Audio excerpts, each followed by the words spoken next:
This video marks the start of a new series for me on this channel, something very different from what I normally do. It's going to be much more casual. It's not going to be me coming to you guys as an authority on anything or trying to teach you anything or, do comparisons or any of that sort of stuff. It's going to be very much me just documenting a journey with you guys. And the journey is going to be based around 2 vintage amps I recently acquired.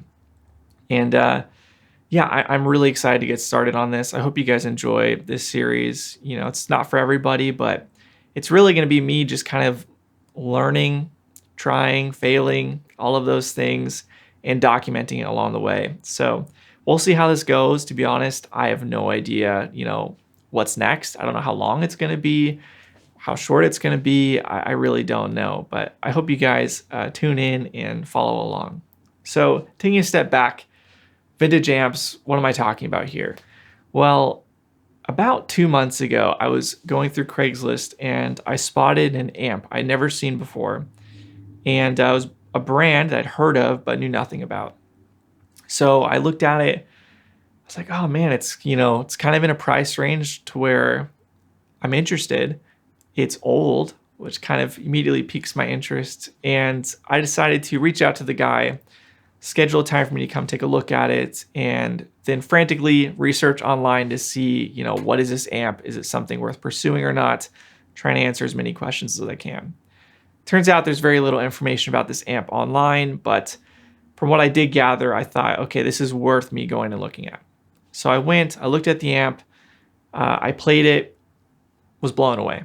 It sounded unbelievable, nothing like I'd ever heard before. It was incredible. So obviously, I bought it, took it home, played it some more, and it was just fantastic.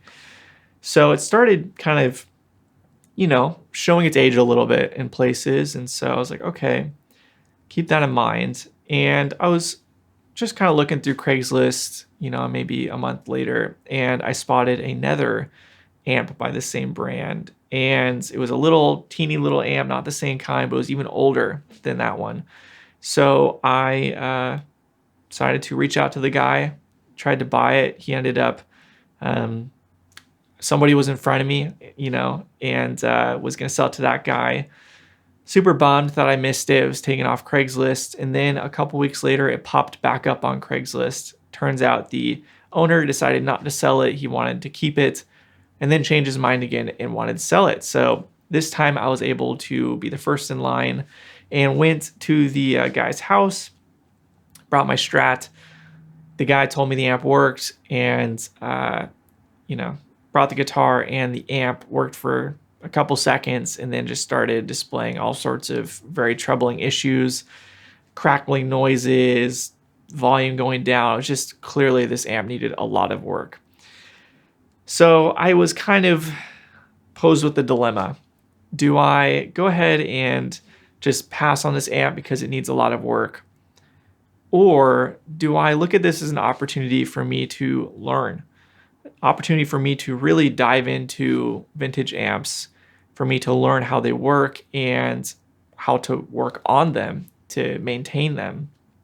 So after some internal back and forth, I decided to make the guy, a reduced offer, and he accepted. And here we are. Now I have 2 vintage amps, and I love both of them, but they need work. And I don't know how to work on amps yet. To be honest, I don't know. So, but I want to know. And I thought, why not just record my journey of kind of starting from the ground floor of really knowing very little about tube amps. I've swapped tubes like once. That's kind of where I'm starting from. To me discovering, what's inside these amps, how they work a little bit, kind of troubleshooting things, and hopefully fixing the amps and making them kind of good for decades to come. So that's the goal of this series, is really just to document this journey and take you guys along the ride with me. So what are the amps? Well, one of them is over my shoulder here. You might have seen it in my last video sitting in the same place. It is a Magnatone 440. It's from 1961, and Maybe you've heard of Magnatone. You've probably not heard of a 440 though.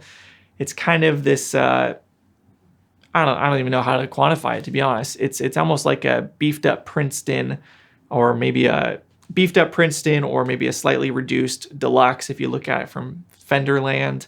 It's got reverb. It's got what Magnatone's kind of known for, this incredible vibrato circuit, not tremolo, but vibrato, pitch vibrato. And it is an amazing amp. So that's not going to be the focus on in this series, however, at least not for a while, because that amp's very complicated. The other amp I picked up, like I mentioned before, is a small little version of a Magnatone. And so that amp is this. This little guy is called a Magnatone 108 or Varsity Deluxe. It is very small, as you can see. I mean, it weighs like 20 pounds, and it is finished in this wild covering. I don't even know what you call it. It's not Tolex, but it's some kind of plastic covering. It's called, or known as, Mother of Toilet Seat, which is hilarious to me. And this amp was made in 1955, which is incredible. I imagine this in 1955, so cool. Even cooler, on the back, the faceplate on the back is this like wild teal color. So this amp has got tons of character. It is so cool. It's obviously seen better days. And really, it's very simple. So it actually has the schematic still in it in like perfect condition. I'll show you guys in a second. So I looked at this amp as an opportunity for me to learn how to work on amps. There's very little risk. You know, I'm not worried about a super valuable collectible vintage Fender or anything like this. These are relatively unknown. And yeah, let's see how it sounds. Let's see how can we get it to be solid. I would love to play this out. I think this would be it's a killer home amp, but also a killer little pairing for the Princeton or the other Magnatone for a little stereo rig. Yeah, I just think there's so many cool possibilities with this. So that's really it. We're gonna go ahead and take a look at this amp, try and diagnose the issues it displayed, try and fix it. You know, some trial and error, some successes, some failures, I'm sure. I'm really not sure how this is gonna go, but I'm gonna take you guys along with me. So either way, you guys will see. So without further ado, we're gonna go ahead and just put this amp on my little desk here is my little workbench. And we're gonna go ahead and just poke and prod it a little bit and see if we can kind of diagnose any of the issues. Starting from scratch, I really don't know much, but I've been trying to learn as much as I can. There's some great YouTube channels out there that do, you know, amp tech work. So I will link them in my description below so you guys can kind of start your journey alongside me if you want. Again, I am not an authority on any of this stuff. I'm not an expert. I am learning and just documenting the process. So don't look to me for that. Look to these guys for that. You know, I will shout out Fazio or something like that. I'll have her channel in the description below, but her channel is amazing. It's unfortunately she hasn't uploaded in a while, but she has some really great videos that I highly recommend that gave me a lot of confidence to start looking at the amp and feel safe about it. And then there's Uncle Doug, there's Psionic Audio. There's several that are really good. So I will link them below, but let's go ahead and finish this video out by me just kind of taking an initial look at the amp. And yeah, all right, let's go do that. All right. So let's go ahead and take a look at this amp and see what we're dealing with exactly. I think I'm gonna start with the front and kind of take a look at the baffle, because you can see there's 4 holes here, and then you can kind of make out this outline that's very irregular looking. So I think we'll explore this first, and then we'll flip it around. So let's go ahead and take the screws off. All right, I'm assuming if I just tilt it, it'll kind of pop forward. There we go. All right.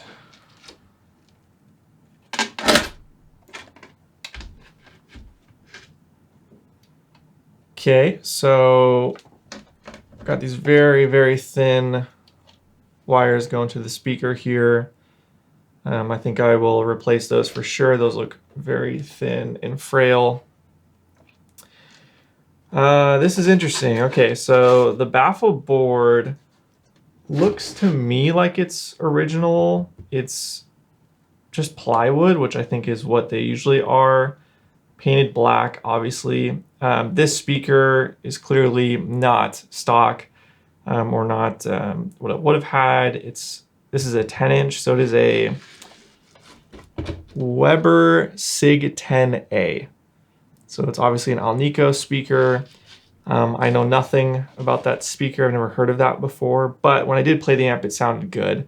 Obviously a 10-inch, so the baffle I can actually see, I don't know if you guys will be able to see this or not, but I can actually see there is a red outline where it looks like they kind of marked up where the 10-inch speaker would go, because this would have had an 8-inch from the factory. Okay, lots of rusty nails holding the grill cloth in, as well as some newer looking staples. I don't know if this is the original grill cloth. I'll have to look up online to see if they look like this or not. But either way, looking at this, I mean, this is so crudely installed. So you can actually see there's just straight up regular screws holding the speaker in, 3 of them. And then there's one that has a nut, and I can see the hole here. That's what corresponds with this hole that goes right through. These are holes in the grill cloth. That's where the speaker is. And then this one is that right there. So I don't know if that's one of the original holes or what, because that's like a nail or something. There's no head on that to put like a screwdriver or anything. Interesting. I'm assuming if I take the speaker off, this baffle is just totally trashed to kind of accommodate the 10-inch speaker. If you look at it again, I don't know how well you'll be able to see that, but you can see this very odd shape here and then kind of a half circle here. So I think what happened is they probably just crudely cut out a portion to allow more of the 10-inch speaker to not have any wood blocking it. So just looking at this, I think what I'm going to do is replace the entire baffle. I'll just make a new one. I think it's just I don't know if there's a special type of plywood or anything. If you guys know, go ahead and comment below. And I'll just paint it black and then cut a proper hole for the speaker and then get some proper fastening hardware to mount this correctly. I, again, don't know anything about the speaker, but it sounded good when I listened to it. So I'm just going to kind of go into it using the same speaker. One thing I am a little confused on is I think normally these would have like a shield over it, like you'll see on similar looking Jensen's. I think they might have removed it to fit this bigger speaker so it didn't hit any of the internals in there. Just a guess. So if that is the case, it might be hard to fit any other 10-inch speaker in it anyways. So I think we'll just go into it keeping the speaker and maybe change it down the line if I think it's necessary. And then the grill cloth, again, I'm not sure if it's original or not, but I'm gonna change it. I don't want, even if it's original, I don't want kind of random holes in the front of it. So if you guys have any ideas for grill cloths, go ahead and comment below. Maybe we can find something that really looks good with this kind of gray combo with the teal backplate. Thinking maybe like oxblood perhaps, or maybe even like a silver fendery style grill cloth. I'm not really sure, but if you guys have any ideas, comment below. Then I don't know how well you'll be able to see. Yeah, I'll have to show close up, but there's the schematic that's in really good shape. I'll show you guys that in a second. Let's go ahead and flip it back around. I'll put this back in.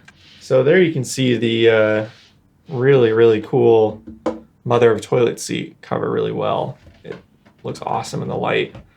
It's like kind of holographic looking, and then this really wild teal kind of backplate. So one thing I noticed that I didn't notice when I went to go buy the amp, but I noticed when I went and looked at it the first time is this power switch right here. That is not original. They would have not had a power switch, so somebody added that in, which is a bummer because it's drilled into this and there's nothing I could do about that. But yeah, it is what it is. So maybe I can kind of take these wings off and make it look a little better, but thankfully it doesn't stop the knob from turning all the way. So let's go ahead and remove this. It's like we're missing one screw. These all look very old. I don't know if these are original or not, but for sure we'll need at least one more.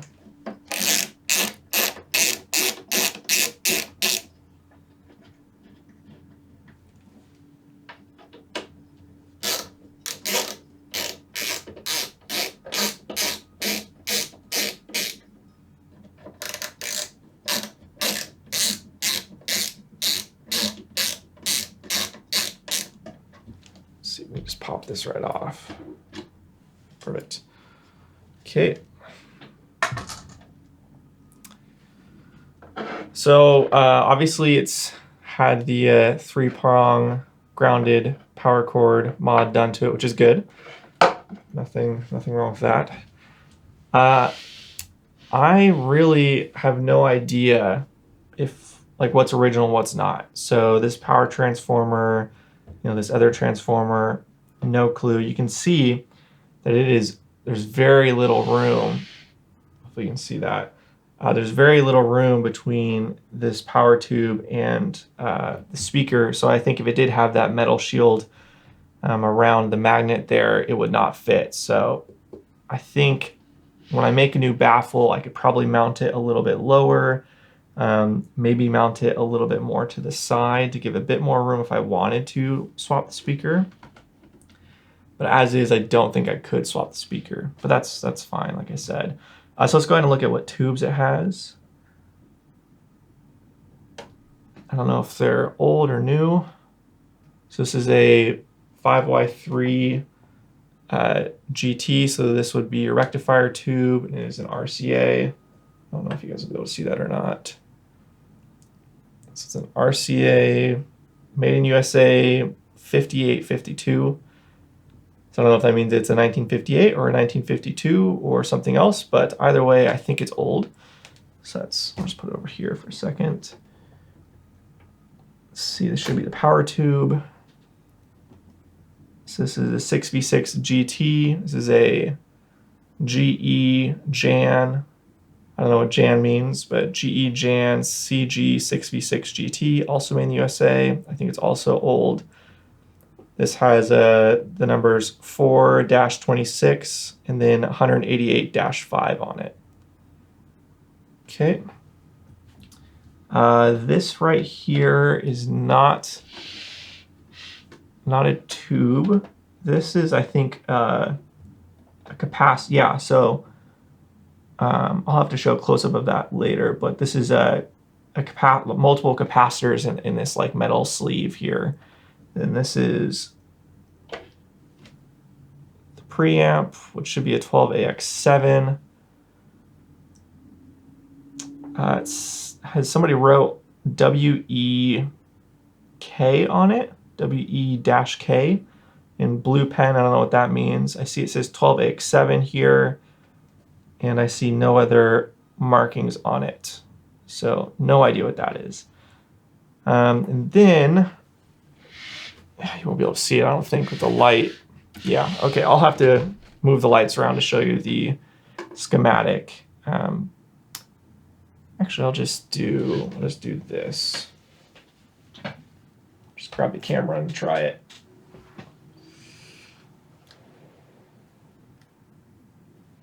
So there you should be able to see the original schematic. Very cool. In really good shape. And while I'm here, I guess I might as well. I don't know how we'll be able to see that. It's the little multi-capacitor thing. Transformer. Then the other transformer. And there is the really cool teal faceplate.